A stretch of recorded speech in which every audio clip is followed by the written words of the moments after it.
ওকে। আজকে আমাদের data science এবং মেশিন লার্নিং যে কোর্স, সেই কোর্সের আজকে হচ্ছে লেকচার নাম্বার আমাদের ২৯। তো আমি বলেছিলাম যে মোটামুটি আমরা আজকে থিওরিটিক্যাল যে পার্টটা আছে মেশিন লার্নিং এর, সেই থিওরিটিক্যাল পার্টটা কমপ্লিট করার চেষ্টা করবো। আসলে থিওরির মধ্যে অনেকগুলো থিওরি আছে, বিশেষ করে ম্যাক্সিমামই হচ্ছে ম্যাথমেটিক্যাল কিছু কনসেপ্ট আছে, যে কনসেপ্ট গুলো জানা প্রয়োজন। বাট এখন আপনারা যদি বেসিক জার্নিগুলো শুরু করেন ডাটা সায়েন্স মেশিন লার্নিং এর, তো সেক্ষেত্রে এই জানাটা এতটা গুরুত্বপূর্ণ না। বাট আপনারা যখন রিয়েল লাইফে কাজ করতে যাবেন তখন দেখবেন যে ম্যাক্সিমাম ক্ষেত্রেই যে ডাটাগুলো আপনার পড়বে, মানে ওই ডাটাগুলো আপনি ওই ডাটা সেট গুলো নিয়ে কোনোদিন কাজ করেন নাই। মানে নর্মালি সবচেয়ে কমন সমস্যাটা কি জানেন ডাটা সায়েন্স বা মেশিন লার্নিং কমিউনিটির ক্ষেত্রে? সেটা হচ্ছে আপনি গিটহাবে সার্চ করেন অথবা ইউটিউবে সার্চ করেন, ম্যাক্সিমাম লোকজন কমন ডেটা সেট গুলো নিয়ে হচ্ছে মেশিন লার্নিং অ্যালগোরিদমে অ্যাপ্লিকেশন করেছে, মানে খুব কমন ডেটা সেট যেগুলো নিয়ে মানে মোটামুটি অনেকেই কাজ করেছেন হরামেশে। কিন্তু রিয়েল লাইফে যখন আপনারা কাজ করতে যাবেন তখন বড় একটা চ্যালেঞ্জের মুখোমুখি হবেন, যে যে ডেটা সেট আপনি পাবেন সেটা কমন ডেটা সেট না। এটা হচ্ছে প্রথম চ্যালেঞ্জ।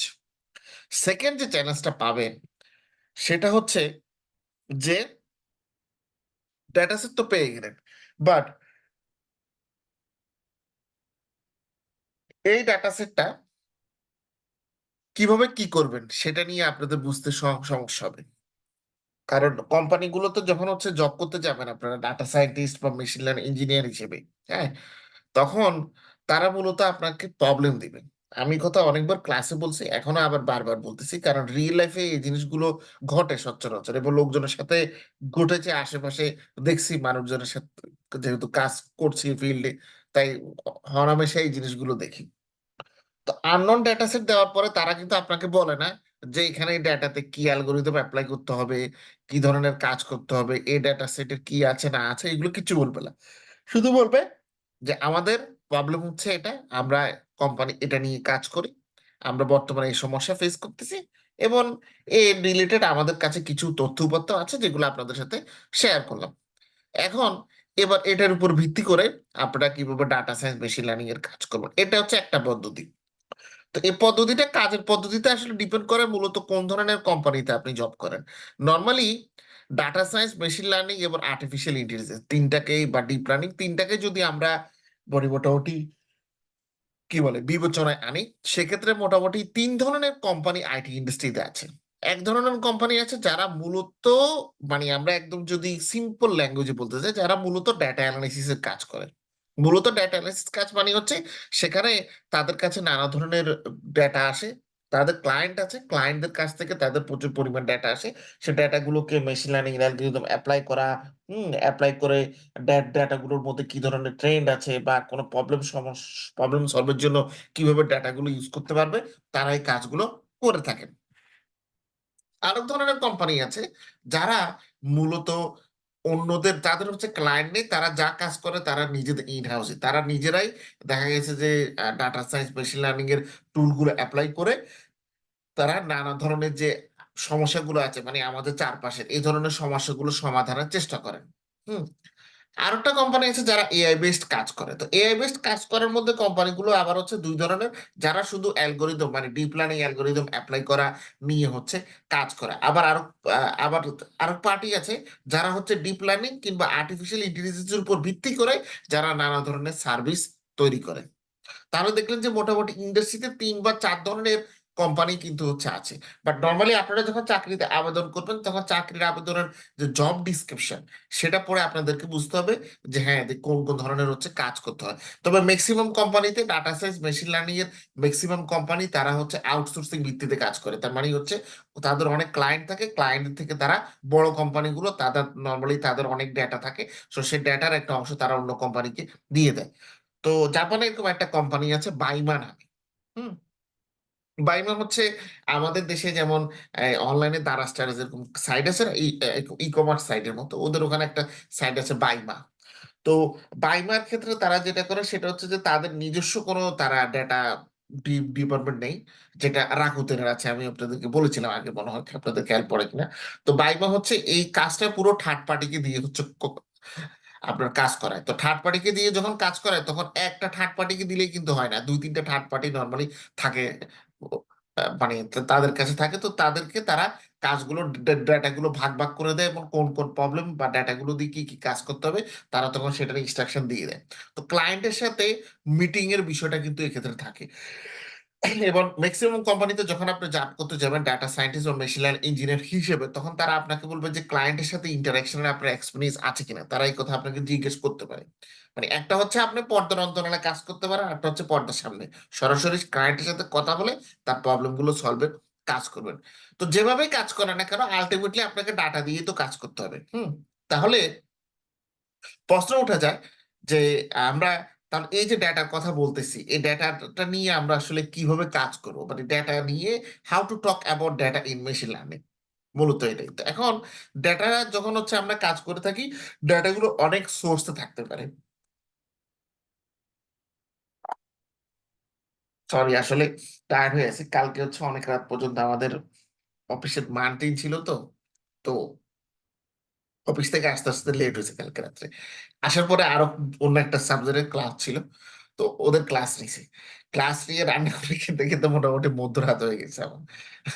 সরি, এখানে একটু হামির ইয়ে আসতেছে, দেখবেন যে এটা দুঃখিত, এটা ক্ষমা সুন্দর দৃষ্টি দেখবেন। আচ্ছা, তো ডেটাগুলোকে আমরা নর্মালি যখন হচ্ছে পাই, ডেটাগুলো কোন কোন সোর্স থেকে পাই, তাহলে আমাদেরকে এটা একটু এখন ব্রেন স্টর্ম করতে হবে। দেখেন, কোম্পানিগুলো যখন আপনাকে ডাটার অ্যাক্সেস দিবে, ধরুন হচ্ছে আপনি ক্লায়েন্টদের কাজ করতেছেন, তো এত পরিমাণ ডাটা তো অবভিয়াসলি সে আপনাকে পেন ড্রাইভে করে ডাটা দিবে না। হ্যাঁ, পেন ড্রাইভে করে, হ্যাঁ, আমরা বন্ধু বান্ধবের মধ্যে স্বল্প পরিমাণ ডাটা যেটা আমরা মানে ট্রান্সফার করি সেটা পেন ড্রাইভের মাধ্যমে বা অনলাইন ড্রাইভের মাধ্যমে, কি আমরা বা অনলাইন হচ্ছে গুগল ড্রাইভ কিংবা এরকম সিস্টেমের মাধ্যমে হচ্ছে এগুলো আমরা শেয়ার করি। বাট নর্মালি যেহেতু কোম্পানি রিলেটেড ডাটা শেয়ার করবে, তাই খেয়াল রাখতে হবে এখানে কনফিডেন্সিয়ালিটি কিন্তু খুব গুরুত্বপূর্ণ। কনফিডেন্সিয়ালিটি, প্রাইভেসি, হুম এইগুলো জিনিস কিন্তু গুরুত্বপূর্ণ, কারণ তারা যে তথ্যটা শেয়ার করবে এটা কোম্পানির ডাটা। এই ডাটা যদি কোনো মতে বাইরে চলে যায়, তাহলে হয়তো কম্পিটিটররা এই ডাটার উপর ভিত্তি করে কোম্পানির কোনো ক্ষতি করতে পারে বা কোম্পানির কোনো সমস্যা হতে পারে। সো নর্মালি যে কাজটা করা হয়ে থাকে, তারা আপনাকে মূলত ক্লাউড সিস্টেমের মাধ্যমে ডাটাটার অ্যাক্সেস তারা হচ্ছে দেয়। একটা মানে বর্তমান যুগে যে সচরাচর যে সিস্টেমটা চলে, তার মধ্যে সবচেয়ে মানে নিরাপদ সিস্টেম আমরা বলতে পারি বা হরামেশাই চলে, বিশেষ করে বড় কোম্পানিগুলো যাদের ক্লাউড সিস্টেম যখন ইউজ করতে হয়, তখন অ্যামাজন আছে, তার পরবর্তীতে আরো যে নানা ধরনের ক্লাউড সিস্টেম গুলো আছে, তারা সেই ধরনের সিস্টেম ইউজ করতে পারে। বাট অ্যামাজনটা মানে এডাব্লিউএস যেটাকে বলা হয়, আপনার অ্যামাজনের ক্লাউড সার্ভিস, সেটা সচরাচর ইউজ করা হয় কারণ খুবই কমন। এবং সেটার খরচের পরিমাণটা মোটামুটি স্কেলেবল, তো বড় কোম্পানিগুলো ক্লাউড সিস্টেম ইউজ করে। তাহলে প্রশ্ন উঠতে পারে যে মিডিয়াম বা ছোট সাইজের কোম্পানি যারা আছে তারা কি করে? হ্যাঁ, তারাও অবভিয়াসলি যে কাজটা করে, তাদের ক্ষেত্রে তারা গুগল ড্রাইভ ইউজ করতে পারে, অথবা তারা যে কাজটা করে সেটা হচ্ছে যে তাদের ডেটাবেস থাকে যেখানে তথ্যগুলো জমা থাকে। তো ডেটাবেসের কাজটা বড় কোম্পানি করতে পারে, বা বড় কোম্পানিগুলো ইদানিং ম্যাক্সিমাম ক্ষেত্রে যেহেতু তাদের ধরেন ফাইন্যান্সিয়াল সিচুয়েশন ভালো, সো তারা হচ্ছে ক্লাউড কম্পিউটিং এ মুভ করতেছে। তারা আসলে ওই এসকিউএল বা ডেটাবেস এরকম ধরনের বিষয়গুলোতে তারা মুভ করতে চায় না।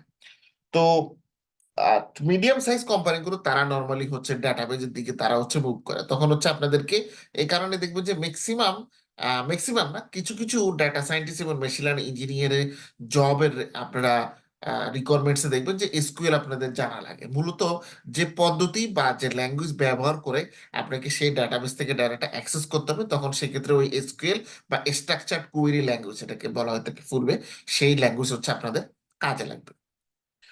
তো যখন হচ্ছে অ্যাক্সেস করবেন, নর্মালি এই ডাটাগুলো থাকে ট্যাবুলার ফরম্যাটে। এটা প্রথম দিনও আপনাদেরকে প্রথম একটা দুটো লেকচারে বলেছিলাম।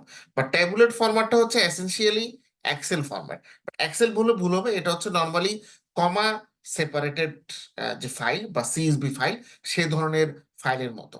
তো তাহলে আমরা এখানে দেখেন একটা কথা বলা আছে, আপনাদের যে স্ক্রিনটা আমি শেয়ার করছি 2.1-এ, যে how do you think about data, think of a spreadsheet. সহজ কথা, যখন আপনি এরকম ডেটা নিয়ে কাজ করবেন তখন খেয়াল রাখবেন যে নর্মালি ডাটা সায়েন্স বা মেশিন লার্নিং আমরা যে ডেটাগুলো নিয়ে কাজ করি এগুলো হচ্ছে ট্যাবুলার ডাটা। আর ট্যাবুলার ডাটা মানে হচ্ছে এগুলো টেবিল আকারে সাজানো থাকে। তখন একটা টেবিলের কথা চিন্তা করবেন, একটা টেবিলের উপরে কি কলাম থাকে এবং তাদের হচ্ছে কি রো থাকে। তো উপরের যেটা মানে বাম পাশ থেকে ডান দিকে, বাম দিক থেকে ডান দিকে যে ঘরগুলো গিয়েছে, এখান থেকে বাম দিক থেকে শুরু করে ডান দিকে যে ঘরগুলো গিয়েছে আমরা তাদেরকে বলতেছি কলাম। আর রো বলতেছি কাকে? উপর থেকে নিচের দিকে যে ঘরগুলো গেছে তাদেরকে আমরা বলতেছি রো। ঠিক আছে, এখন আপনার ডাটার সংখ্যা যত বেশি হবে কলাম এবং রোর সংখ্যা তত বেশি হবে। আবার যদি আপনি এরকম হয় যদি কোনো নির্দিষ্ট কলাম ধরেন আমরা কলাম একের আমরা B2 তে হচ্ছে গেলাম, তখন এটাকে আমরা বলবো হচ্ছে সেল, আমরা B2 সেলে আছি। আচ্ছা, এখন তাহলে স্ট্যাটিস্টিক্যালি ভাবে যদি আমরা এটাকে দেখতে চাই স্ট্যাটিস্টিক্যাল পার্সপেক্টিভে, তাহলে আমরা বলবো যে একটা হাইপোথেটিক্যাল ফাংশন হিসেবে আমরা এটাকে দেখতে পারি in the context of hypothetical function. সেটা কি সেটা হচ্ছে দ্য স্ট্যাটিস্টিক্যাল পার্সপেক্টিভ। আমি ইংরেজি বলে তারপর ব্যাখ্যা করতেছি। The statistical perspective frames data in the context of A hypothetical function f that the machine learning algorithm is trying to learn। আচ্ছা, এখানে বলা হচ্ছে যদি আমরা এই ডেটা সেটটাকে মূলত স্ট্যাটিস্টিক্যাল পার্সপেক্টিভে দেখি, ধরেন স্ট্যাটিস্টিক্যাল অ্যাঙ্গেলে দেখি, হ্যাঁ আমরা বলি না যে একটা দৃষ্টিকোণ বা নানা দৃষ্টিকোণ থেকে, হ্যাঁ ঠিক সেরকম স্ট্যাটিস্টিক্যাল লার্নিং এর দৃষ্টিকোণ থেকে যদি দেখি, তাহলে এই ডাটাটা যেটা সে ডাটাটাকে আমরা তুলনা করছি কি একটা ফ্রেম আকারে। খেয়াল করবেন, আমরা আগে বলেছি যে প্রথমে ডাটাকে সাধারণ পার্সপেক্টিভে আমরা কিভাবে দেখি, স্প্রেডশিটের মতো। তো স্প্রেডশিট বা টেবিলের মতো দেখলে কি কলাম থাকবে, রো থাকবে। তারপরে সেই স্ট্যাটিস্টিক্যাল লার্নিং এ আমরা বলতেছি যেটাকে আমরা এখন ফ্রেম আকারে দেখতেছি।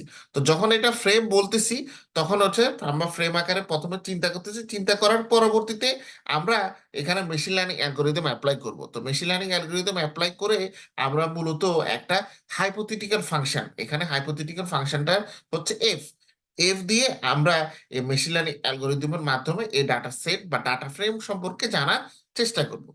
তাহলে আমরা যখন এই ডাটা সেট সম্পর্কে জানার চেষ্টা করব তখনই আসবে যে যে কোনো ডাটা সেট সম্পর্কে যখন জানতে যাব তখন হচ্ছে আমাদের ইনপুট এবং আউটপুট আমাদের হচ্ছে থাকবে। তো ইনপুট গুলো মানে অলরেডি আমাদেরকে যে জিনিসগুলো দেওয়া আছে সেগুলো হচ্ছে মূলত ইনপুট। এই ইনপুটের উপরে ভিত্তি করে আমাদেরকে আউটপুটটা বের করতে হবে। তার মানে output is equal two output, it is a function of input. ইনপুটের উপরে বেস করে তো আমাদের আউটপুট বের করতে হবে, তাই হচ্ছে output is equal to function of input. আচ্ছা, ওকে। তারপরে আসেন those columns that are inputs are refer to as input variables. এখন যে কলামগুলোতে ইনপুট আছে সেই কলামগুলোকে আমরা বলবো ইনপুট ভ্যারিয়েবল। আর যে কলাম এবং whereas the column of data that you may not always have and that you like to predict for new input data in the future is called output variable। এখন অনেক ক্ষেত্রে output variable এটা খুব গুরুত্বপূর্ণ point, যে অনেকে মনে করে থাকে যে আউটপুট ভ্যারিয়েবল দেওয়া থাকে। মেশিন লার্নিং এর ক্ষেত্রে অনেক ক্ষেত্রে আউটপুট ভ্যারিয়েবল থাকতে পারে বা অনেক সময় আউটপুট ভ্যারিয়েবল না থাকতে পারে। আমরা এখন এত গভীরে আলোচনায় যাচ্ছি না, বাট আমরা এখন দেখতেছি যে একটা ডাটা সেট যেটাকে আমরা ফ্রেম হিসেবে প্রথমে হচ্ছে স্প্রেডশিট আকারে দেখেছি, তারপর এখন এটাকে ডাটা ফ্রেম আকারে আমরা দেখতেছি, যেটাকে যেখানে যেখানে আউটপুট হচ্ছে ইনপুটের একটি ফাংশন। আচ্ছা, এখন যেখানে আউটপুট ইনপুট ফাংশনের উপর নির্ভর করতেছে। তো এখন আমাদের এখানে আমরা বলতেছি যে যে কলামগুলো দেওয়া আছে এই কলামগুলো হচ্ছে আমাদের ইনপুট ভ্যারিয়েবল, যেগুলো ইনপুটকে রেফার করতেছে। আর কোন কলাম যেটাকে আমরা প্রেডিক্ট করতে চাই সেই কলামটাই হচ্ছে মূলত আউটপুট ভ্যারিয়েবল। আউটপুট ভ্যারিয়েবল অপর নাম হচ্ছে রেসপন্স ভ্যারিয়েবল। তার মানে output variable is equal to it is a function of input variable. এতটুকু পর্যন্ত আশা করি আপনাদের ক্লিয়ার হয়েছে।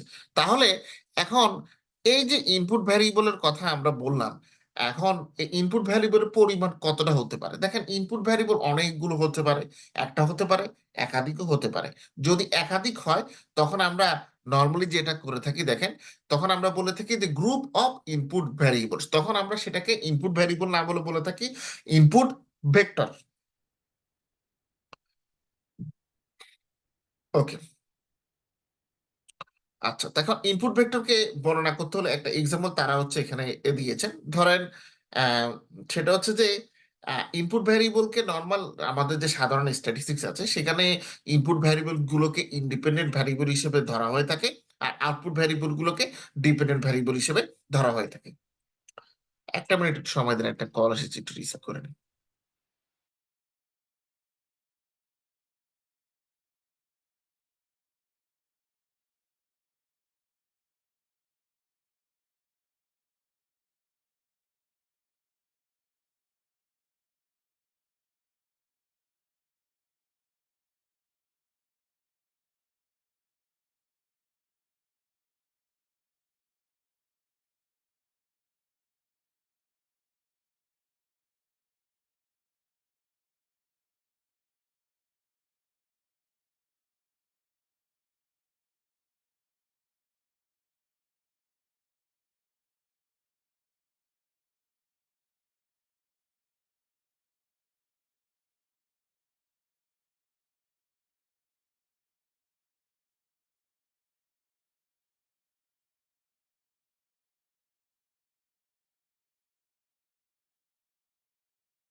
ওকে, সরি, হ্যাঁ, কল এসেছিল, রিসিভ করে রাখছে। আচ্ছা, তো আমরা কথা বলতেছিলাম যে নর্মাল স্ট্যাটিস্টিক্সে আমরা বলে থাকি যে ইনপুট ভ্যারিয়েবল গুলো হচ্ছে ইন্ডিপেন্ডেন্ট ভ্যারিয়েবল আর আউটপুট ভ্যারিয়েবল হচ্ছে আমাদের ডিপেন্ডেন্ট ভ্যারিয়েবল। তার মানে আমরা সেখানে লিখে থাকি dependent variable is a function of input variable, but এখানে আমরা বলতেছি আউটপুট ভ্যারিয়েবল এবং ইনপুট ভ্যারিয়েবল, আর output variable it is a function of input variables. আচ্ছা, তো এটাকে আমরা নর্মালি লিখে থাকি Y is equal to F X. ঠিক আছে, এভাবে লেখা হয়ে থাকে। আর যদি কম্পিউটার সায়েন্সের পার্সপেক্টিভে আমরা দেখি, আর একটা পার্সপেক্টিভ আছে ডেটাকে দেখার, যেটা হচ্ছে কম্পিউটার সায়েন্সের পার্সপেক্টিভ। কম্পিউটার সায়েন্সের পার্সপেক্টিভে আমাদের ইনপুট ভ্যারিয়েবল গুলোকে দেখা হয় অ্যাট্রিবিউট হিসেবে, আর আউটপুট ভ্যারিয়েবলকে বলা হয় আউটপুট অ্যাট্রিবিউট। ঠিক আছে, মানে আমাদের মূলত কম্পিউটার সায়েন্সের পার্সপেক্টিভে আমরা ভ্যারিয়েবলকে বলতেছি বা ইনপুটকে বলতেছি ইনপুট অ্যাট্রিবিউটস, আর আপনার আউটপুটকে বলতেছে আউটপুট অ্যাট্রিবিউটস। বর্তমানে যে মডার্ন যে ডাটা সায়েন্স মেশিন লার্নিং, এই বইটার ল্যাঙ্গুয়েজটা একটু ওল্ড, বাট এই বর্তমানে আমাদের যে লেটেস্ট জার্গন যেটা, হ্যাঁ, ডাটা সায়েন্স বা মেশিন লার্নিং ইন্ডাস্ট্রিতে আমরা অ্যাট্রিবিউট এখন আর বলি না, আমরা নর্মালি বলে থাকি ফিচার্স। তো ইনপুট ফিচার্স, আউটপুট ফিচার্স, এটা খেয়াল রাখবেন। কম্পিউটার সায়েন্স বা ডাটা সায়েন্সের যে মডার্ন পার্সপেক্টিভ, সেখানে আমরা ইনপুট ভ্যারিয়েবলও বলি না, আউটপুট ভ্যারিয়েবলও বলি না, ইনপুটও বলি না, আউটপুটও বলি না, আমরা বলে থাকি আপনার input attributes, sorry input features, আর হচ্ছে আউটপুট ফিচার্স। তো এখানে কম্পিউটার সায়েন্সের পার্সপেক্টিভে এটাকে বলা হয় হচ্ছে output attribute is equal to program input attribute. তাহলে output attribute it is a function of programming the input attributes. আর ফিচার মানে হচ্ছে এই সেম জিনিস, output features is equal to it is a program of input features. এই যে এখানে নতুন নামটা দেওয়া আছে, output is equal to program input features. আচ্ছা, বর্তমানে আবার অনেক সময় এটাও বলা হচ্ছে, মানে কিছু কিছু জায়গায় আপনারা পাবেন বই পুস্তকে বলা হচ্ছে প্রিডিকশন। আর একটু মডার্ন লেভেলে এটা বলা হচ্ছে, যদিও এটা এতটা মানে জনপ্রিয় হতে পারে না যতটা ফিচার্স হয়েছে। তো এখানে বলা হচ্ছে আউটপুটকে বলা হচ্ছে প্রেডিকশন, আর ইনপুটকে বলা হচ্ছে আপনার ইনস্ট্যান্স। তার মানে prediction is equal to it is a function of program instance.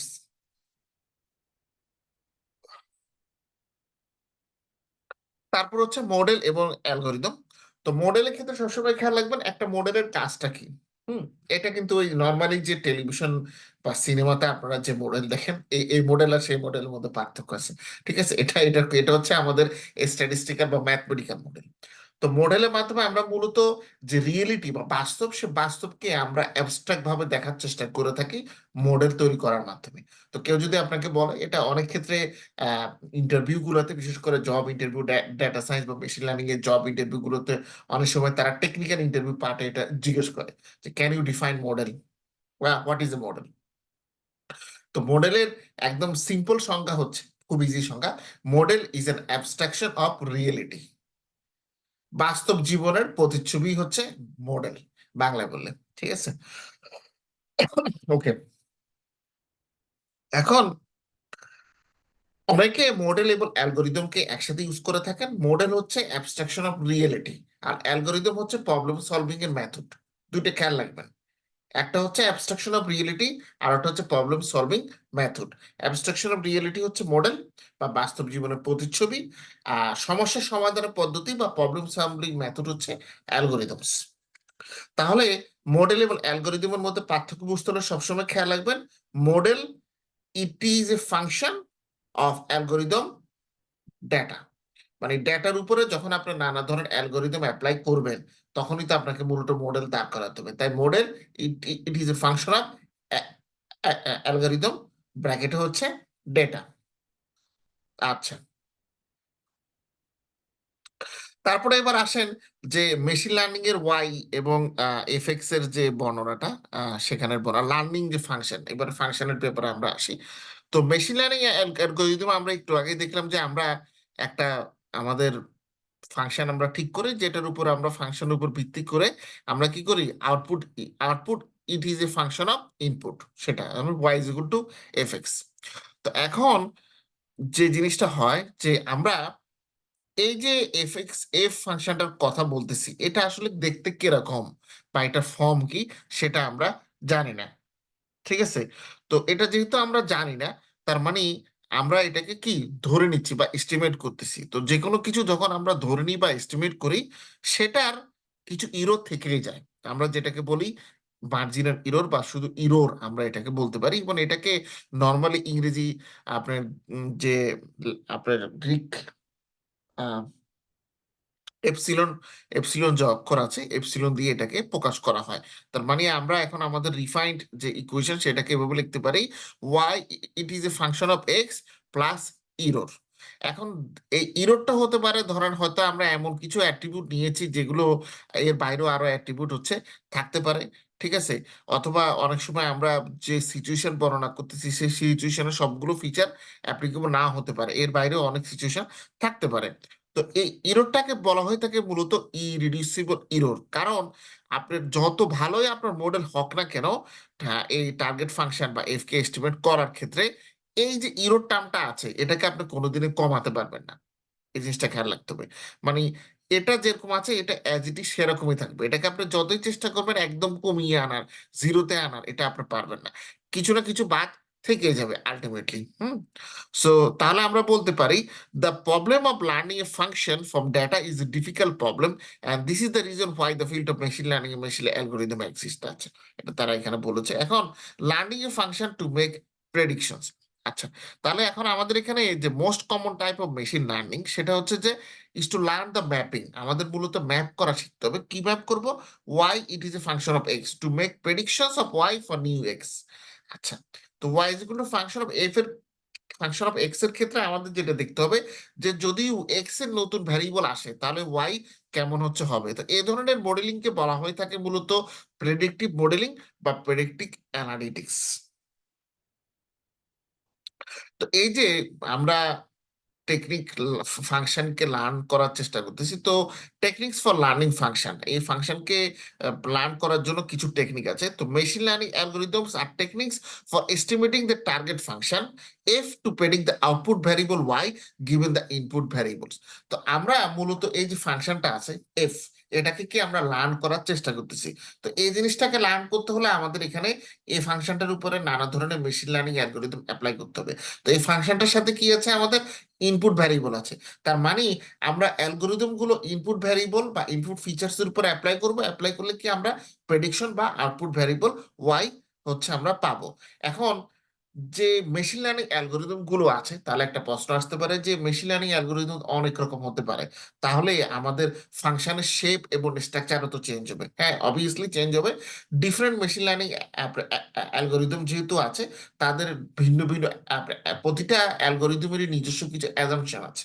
মানে আমরা যখন কোনো মডেল ইউজ করি বা অ্যালগোরিদম গুলো ইউজ করি, এটার কিছু তত্ত্ব আছে। যেমন আপনারা যারা অর্থনীতি হচ্ছে পড়েছেন, অর্থনীতিতে কিছু তত্ত্ব আছে। তো যে কোনো তত্ত্বের কিছু তাদের অনুমান থাকে, অ্যাজাম্পশন থাকে। মানে এই জিনিসগুলো যদি ঠিকঠাক মতো থাকে বা এই এই এই অনুমানগুলো যদি মেনে চলা হয়, তাহলে এই মডেল হচ্ছে কাজ করবে। তো মেশিন লার্নিং এর ক্ষেত্রেও সেম জিনিস, যদি এই জিনিসগুলো ঠিক থাকে, তাহলে হচ্ছে আমরা এই ধরনের মেশিন লার্নিং অ্যালগোরিদম অ্যাপ্লাই করব। তো ভিন্ন ভিন্ন মেশিন লার্নিং অ্যালগোরিদমের কারণে আমাদের যে ফাংশন আছে, সে ফাংশনের শেপ এবং স্ট্রাকচারের মধ্যেও কিন্তু পরিবর্তন হচ্ছে আপনার আসে। ওকে। আচ্ছা, এখন আমরা যখন এটা বলতেছি, তাহলে মূলত এই এই জায়গা থেকে আমরা মেশিন লার্নিং অ্যালগোরিদম গুলোকে তিনটা ভাগে ভাগ, সরি, দুইটা ভাগে ভাগ করতে পারি। একটা হচ্ছে প্যারামেট্রিক মেশিন লার্নিং অ্যালগোরিদম, আর একটা হচ্ছে non parametric machine learning algorithm.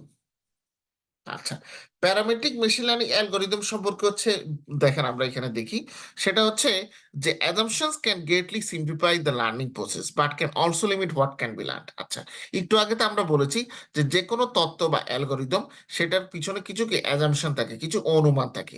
তো অ্যাজাম্পশন গুলোর মাধ্যমে আমাদের যে লার্নিং প্রসেস সেটা সহজ হয়ে যায়, যে কিছু অনুমান করে নিলে কোনো কিছুকে যে লার্নিং করা বা শেখার যে পদ্ধতি, সেটা সহজ হয়ে যায়। কিন্তু এটার মাধ্যমে আবার কি কি জিনিস আমি শিখতে পারবো সেটাও কিন্তু লিমিট হয়ে যায়।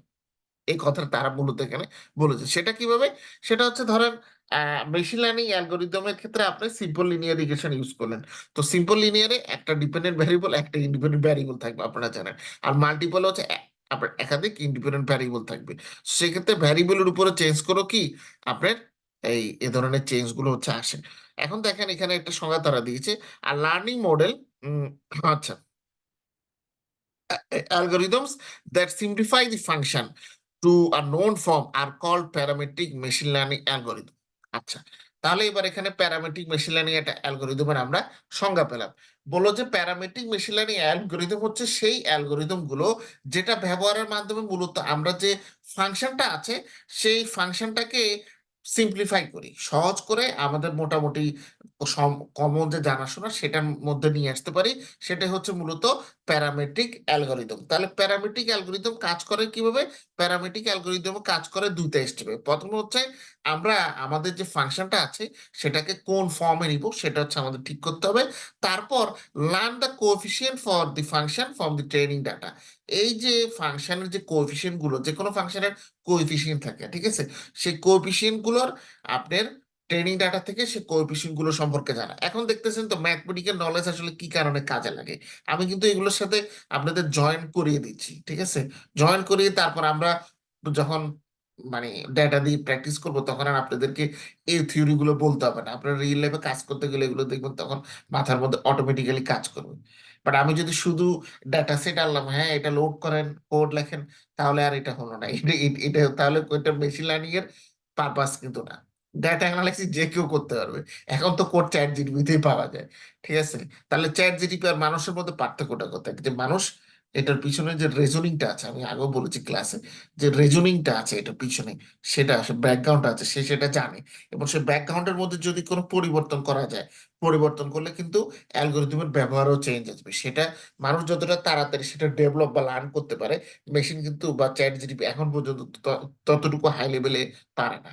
তো এটা লিমিটেশন চ্যাট জিটিপির। এটা আপনাদের জন্য ভালো। আর আপনারা যত জিনিসগুলো শিখবেন তত আপনার জন্য বেটার।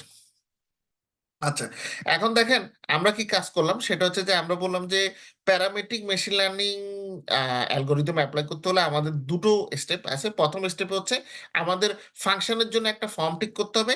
তারপর আমাদের যে ফাংশনের যে কোএফিসিয়েন্ট গুলো আছে সেই কোএফিসিয়েন্ট গুলো সম্পর্কে জানতে হবে। কোথা থেকে জানতে হবে? এটা সম্পর্কে ট্রেনিং ডাটা থেকে জানতে হবে। তাহলে আমরা ঠিক করলাম যে মোটামুটি একটা ইজি ফাংশনাল ফর্ম হতে পারে আমাদের এই ফাংশনের জন্য, যেটা লিনিয়ার রিগ্রেশনে আমরা ইউজ করে থাকি। কি?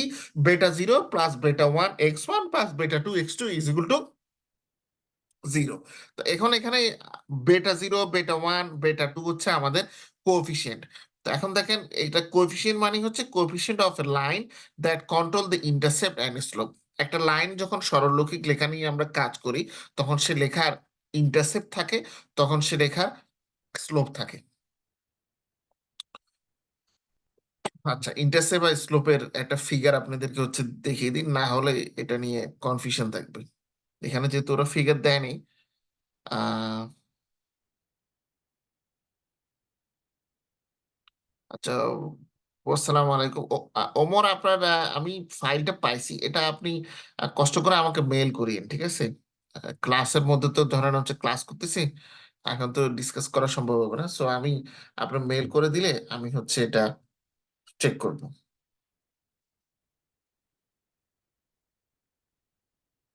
আচ্ছা, ওই লাইন ইন্টারসেপ্ট এন্ড স্লোপ আপনাদেরকে এটা দেখিয়ে দিই, দাঁড়ান।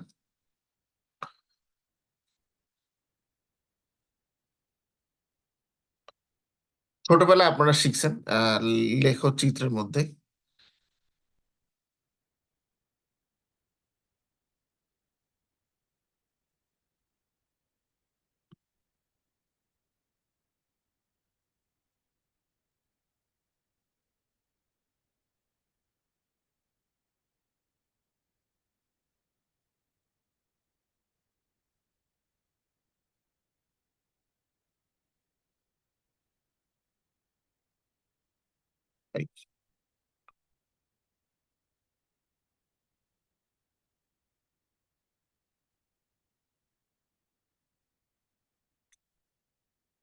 ওকে,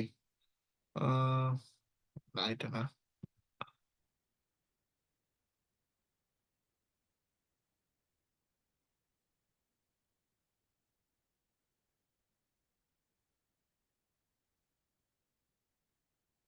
স্ক্রিনটা শেয়ার করি, দাঁড়ান।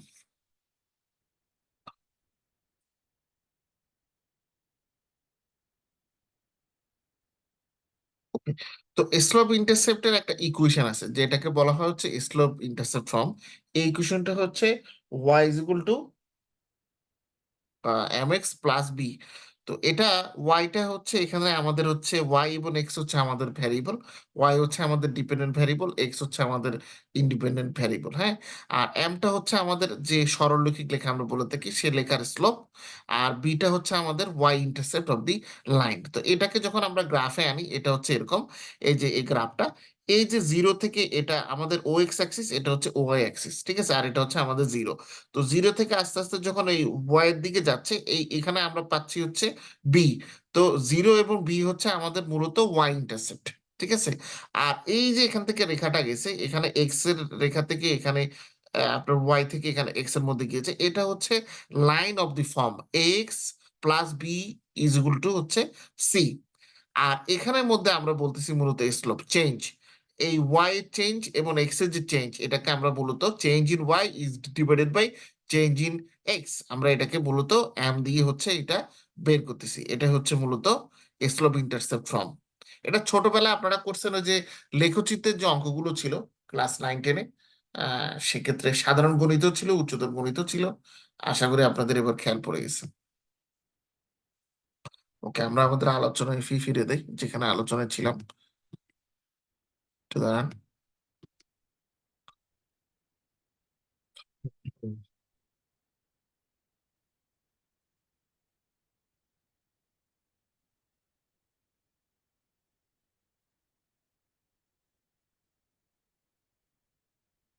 ওকে, তো এখন দেখেন, তাহলে বেটা জিরো, বেটা ওয়ান, বেটা টু হচ্ছে আমাদের কোফিসিয়েন্ট, লাইনের কোফিসিয়েন্ট।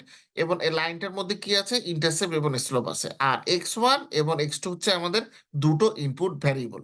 ওকে, এখন আমরা assuming the functional form of a line greatly simplifies the learning process. Now we all need to estimate the coefficient. এখন যেহেতু আমরা এই ধরনের একটা ফর্ম ইউজ করেছি আমাদের ফাংশনকে সিম্পলিফাই করতে, তাহলে মোটামুটি এই ফাংশনটা তো আমরা সবাই বুঝছি খুবই সহজভাবে। তাহলে এখন আমাদের কাজ হবে যে আমাদের যে লাইনের যে কোএফিসিয়েন্ট গুলো আছে সেই কোএফিসিয়েন্ট গুলোর ভ্যালু হচ্ছে এস্টিমেট করা। তো এই ভ্যালু এস্টিমেট করার ক্ষেত্রে আমরা ওভেন the assume functional form is a linear combination of input variables and as such parametric machine learning algorithms are also called linear machine learning algorithm. আচ্ছা, প্যারামেট্রিক মেশিন লার্নিং অ্যালগোরিদমের ক্ষেত্রে আমরা নর্মালি এই function গুলোকে সিম্পলিফাই করতে যে ধরনের মানে ফর্ম ইউজ করে থাকি সেগুলো ম্যাক্সিমাম ক্ষেত্রেই লিনিয়ার কম্বিনেশন হয়ে থাকে। কিসের লিনিয়ার কম্বিনেশন? ইনপুট ভ্যারিয়েবল গুলো লিনিয়ার কম্বিনেশন হয়ে থাকে, যার কারণে প্যারামেট্রিক মডেলের অন্য নাম হচ্ছে লিনিয়ার মেশিন লার্নিং অ্যালগোরিদম। তো এই লিনিয়ার মেশিন লার্নিং অ্যালগোরিদমের মধ্যে কি কি অ্যালগোরিদম আছে দেখেন। Logistic regression, linear discriminant analysis, perceptron হচ্ছে আপনার নর্মালি নিউরাল নেটওয়ার্কের ক্ষেত্রে একদম সিম্পল যে নিউরাল নেটওয়ার্ক সেটাকে আমরা বলে থাকি পারসেপ্টন। ঠিক আছে, তো এটা ইউজ করে। তারপরে আসেন যে non parametric machine learning algorithm.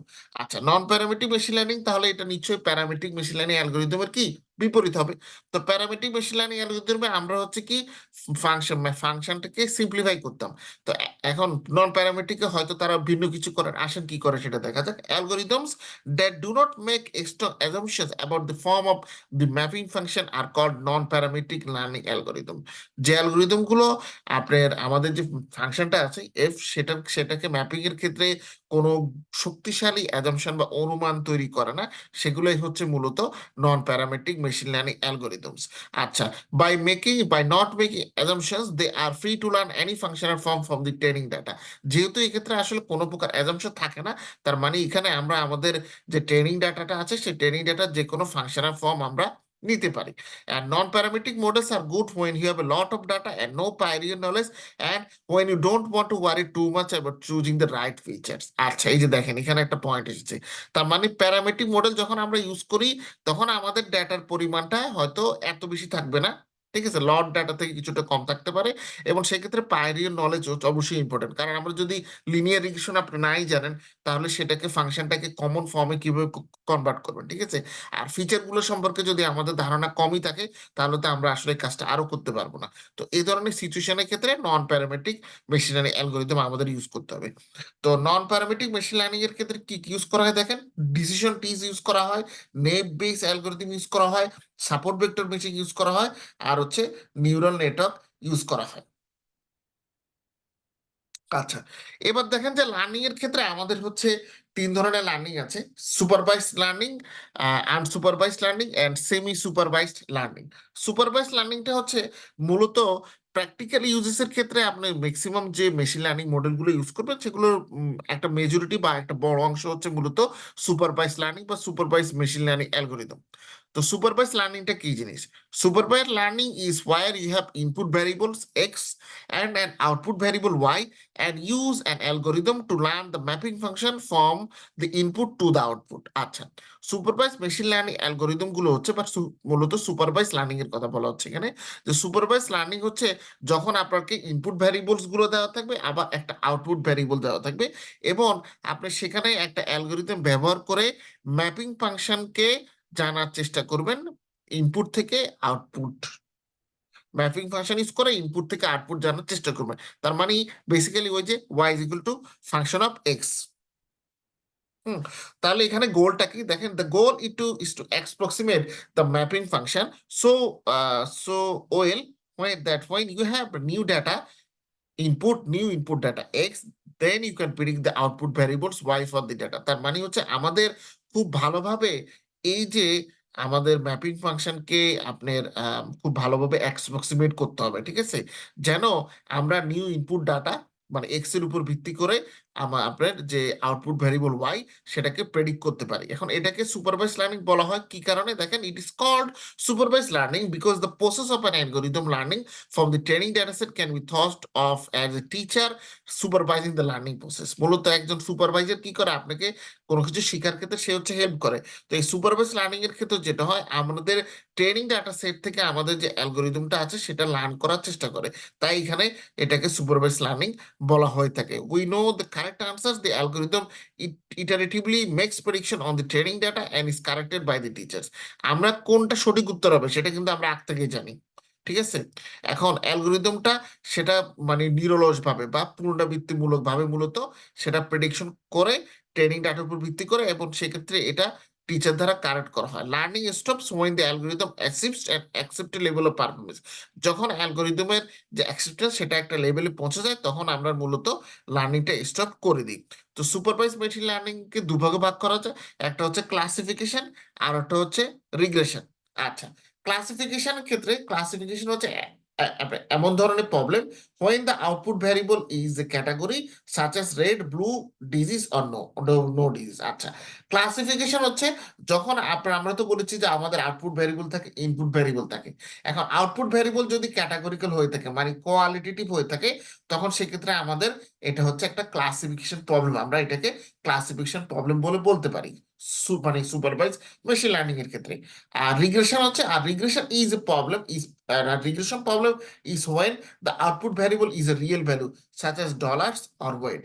আচ্ছা, যদি আপনাকে প্রেডিক্ট করতে বলা হয় কোনো রিয়েল ভ্যালুকে বা সংখ্যাকে, তখন সেক্ষেত্রে এটা হচ্ছে সুপারভাইজ মেশিন লার্নিং এর রিগ্রেশন প্রবলেম। আচ্ছা, তারপর আছে দেখেন এখানে some common types of problems built on top of classification and regression include recommendation and time series prediction respectively. আচ্ছা, নর্মালি সুপারভাইজ মেশিন লার্নিং এর মধ্যে যে কমন অ্যালগরিদম গুলো আছে, এটা হচ্ছে linear regression for regression problems, random forest for classification and regression forest regression problems, support vector machine for classification problems. Okay, তাহলে আমরা মোটামুটি এই যে ক্লাসিফিকেশন রিগ্রেশনে চলে গেলাম। তো নেক্সট ক্লাসে তাহলে আগে আমরা একটা ডেটা সেট নিয়ে কাজ করব, যেটাতে মানে আমাদের আগামীকালকের ক্লাসে সেখানে আমরা রিগ্রেশন নিয়ে প্রথমে কাজ করব, যেখানে আমাদের আউটপুট হচ্ছে একটা রিয়েল ভ্যালু হবে। এর পরবর্তীতে আমরা এমন একটা ডেটা সেট নিয়ে কাজ করব যেটার আমাদের আউটপুট থাকবে হচ্ছে ক্যাটাগরিক্যাল, তাহলে আমাদের ক্লাসিফিকেশন নিয়ে কাজ করা হবে। ঠিক আছে, আগে ক্লাসিফিকেশন, রিগ্রেশন এবং ক্লাসিফিকেশন নিয়ে আমরা কাজ করব। কাজ করার পরে এগুলোর আবার কিছু মেট্রিক্স আছে, আপনার যখন মডেলগুলো অ্যাপ্লাই করবেন তখন কোন মডেল কি ভালো না খারাপ, বা কোন মডেলকে কতটুকু পর্যায়ে অ্যানালাইজ করতে হবে, সেটার পিছনে কিছু থিওরিটিক্যাল ব্যাকগ্রাউন্ড আছে। সেই জিনিসগুলো আমরা দেখবো, আগে কালকে অ্যানালাইজ করব, এর পরবর্তীতে সেটা নিয়ে আবার বলতে হবে। মানে আসলে থিওরি কিছু বলতে হবে, ব্যাকগ্রাউন্ড না বললে জিনিসগুলো ব্ল্যাঙ্ক থেকে যাবে আপনার। ঠিক আছে, মানে হয়তো থিওরি যেটা হলো যে থিওরি গুলো না বললে আমাদের ক্লাস আরো তাড়াতাড়ি শেষ হলে আপনাদের জন্য ভালো হয়, ধরেন কোর্স তাড়াতাড়ি শেষ হবে, বা এবার মানে আমার জন্য ভালো হয় যদি আমি ফাইন্যান্সিয়াল পার্সপেক্টিভে চিন্তা করি। ঠিক আছে, কিন্তু আলটিমেটলি লার্নিং এর সমস্যা থেকে যাবে, সো ওটা একটা প্রবলেম। আচ্ছা, এবার বলেন, আহ আপনাদের কারো কোনো কোশ্চেন থাকলে এবার হচ্ছে বলতে পারেন। হ্যাঁ, আসসালামু আলাইকুম জি, ওয়ালাইকুম আসসালাম, স্যার। বলেন। ওই যে আমি যেটা বলতেছিলাম স্যার, মানে আমি আহ, যে মানে ছবিটা আপনাকে দিয়েছি স্যার, ওটা হচ্ছে ছবি, আহ, ছবি বলতে স্যার আমি একটা পিডিএফ ফাইল পিডিএফ, ওখানে অ্যাটাচ পিডিএফ, হ্যাঁ করছি। সেটাই ছবির কথা বলছেন, এখানে বললাম যে ছবি কই দিলেন, পিডিএফ। আচ্ছা, এটা মেল করে স্যার দিন পিডিএফ আমাকে। টাই ওইটা, জি, ওইটা স্যার ওই যে আপনি ওপেন করলেই হবে স্যার। এখানে আচ্ছা, এটা হচ্ছে আমরা ওই যে বোরন, বোরন একটা ফার্টিলাইজার স্যার। আচ্ছা, বোরন ফার্টিলাইজার দিয়ে মানে আমরা ইল্ড, মানে ধানের যে উৎপাদন, জি। সেটার বোরন আহ, একটা মানে মেজর। বোরন ফার্টিলাইজারের পরিমাণ বাড়ালে মানে boron yield, yield is a ইল্ডের সাথে ফাংশন অফ বোরনের যে বোরন ফার্টিলাইজার রিগ্রেশন। ইউজেস, এটাই তো। জি স্যার, জি স্যার। হ্যাঁ, মানে মাত্র ওখানে হচ্ছে মানে আমরা ওই বোরনের সাথে ইল্ডের যে আমি ওই যে রিগ্রেশন একটা অ্যানালাইসিস করছি, যে তার ইয়েটা এটা আমি আরে করছি স্যার। আচ্ছা, মানে ওখানে সমস্যা নেই, আমার ওই আমি যে আরো পারি, আমি দেখে ফিডব্যাক দিতে না পারবো, স্যার, সমস্যা নেই। আমি জানি স্যার। ওই যে আমি বলতেছি স্যার, এই যে মানে আমি এক্সপ্লানেশনটা চাচ্ছিলাম যে এটা ওখানে যে আর স্কোয়ারের যে ভ্যালুটা, তারপর হচ্ছে আচ্ছা, যে আচ্ছা, দেখা যাচ্ছে আমি একটা আমি নির্দিষ্ট। দেখে আমি দেখে আপনাকে মেলে রিপ্লাই দিব। আজকে তো হয়তো রিপ্লাই দেবো না, কালকে আপনি রিপ্লাই পেয়ে স্যার যাবেন, স্যার ঠিক আছে, ঠিক আছে স্যার। সমস্যা নেই। আমি এটা মানে দেখছি স্যার, মানে ওটা আমি আরো কিছু কাজ করতেছি তো স্যার, মানে আমার আচ্ছা, প্রফেসর আমাকে কিছু কাজ দিছে আর কি। আচ্ছা, অসুবিধা নেই, আমি স্যারের রিসোর্স কাজগুলো দিয়ে দিব করতেছি। আপনাকে, সমস্যা নেই। স্যার ঠিক আছে sir, thank you sir. Thank you. আচ্ছা, আসসালামু আলাইকুম। ওয়ালাইকুম আসসালাম। আর কারো কোনো কোশ্চেন? জি, বলেন। স্যার আসসালামু আলাইকুম স্যার। জি, ওয়ালাইকুম আসসালাম, বলেন। স্যার ওই যে অ্যাসাইনমেন্টটা হচ্ছে আমি ইমেল করেছিলাম, আপনি কি দেখতে অ্যাসাইনমেন্ট তো পারছেন কিনা আমি জানি। পাইনি তো, ইমেল কবে করছেন আপনি? আজকে করেছি স্যার, ও, আজকে দুপুরে করছেন, চেক এই করতে কারণে পারবেন। চেক করার। আচ্ছা, ঠিক আছে, আমি চেক করে তাহলে হ্যাঁ, মেইলে আপনাকে ফিডব্যাক দিয়ে দিব। জি মানে আমি জি জি। সকালে একদম ভোরে চেক করছি মেল, এরপর আর চেক করে নেই, তাহলে এরপরে হ্যাঁ, আসছে, ঠিক আছে।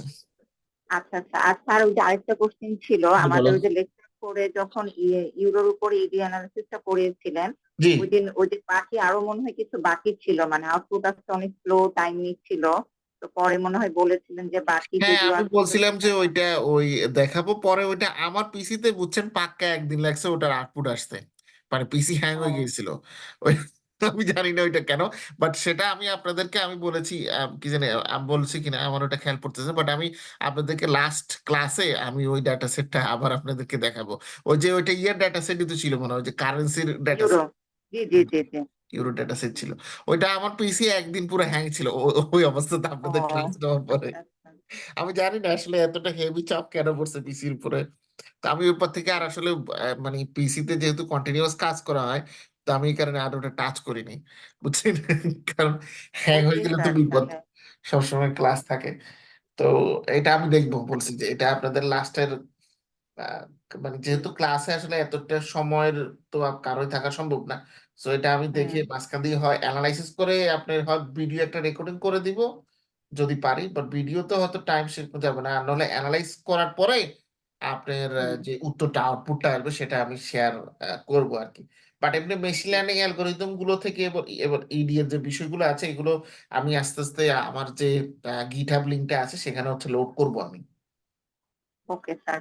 তো স্যার ওইটুকু পর্যন্ত করতে পারছে আর কি, মানে যতটুকু পর্যন্ত আপনি যতটুকু পর্যন্ত দেখিয়েছিলেন যে দেখেছে, আচ্ছা পারছে। ঠিক আছে, সমস্যা নাই, আপনি করেন না, অসুবিধা ওকে নেই, আমাকে দেখেন। ওকে ওকে স্যার, আসসালামু আলাইকুম। ওয়ালাইকুম আসসালাম।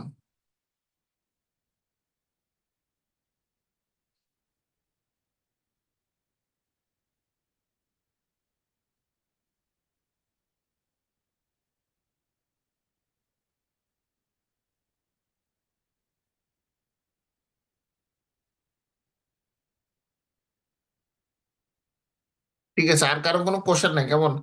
আজকে আপনারা দুইজনে আসছেন, বাকিরা আসলো না কেন? আজকে তো সকাল সকাল সবাইকে মেইল করছিলাম লিংক। আর আমাদের ক্লাসটা আসলে এমন সময় হয় রাত্রে 10টা বাজে, মানে বাংলাদেশ সময়, এই সময়টা আসলে কারো ব্যস্ত থাকার কথা না। মানে এই সময়টা ম্যাক্সিমাম, ম্যাক্সিমাম কি আমার মনে হয় মেজরিটি বাসার মধ্যেই থাকার কথা, শনিবার বা রোববার যে কোনো দিন হলেই।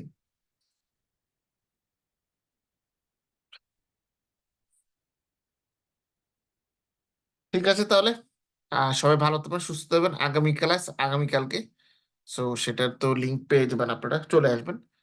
কেমন? বাই।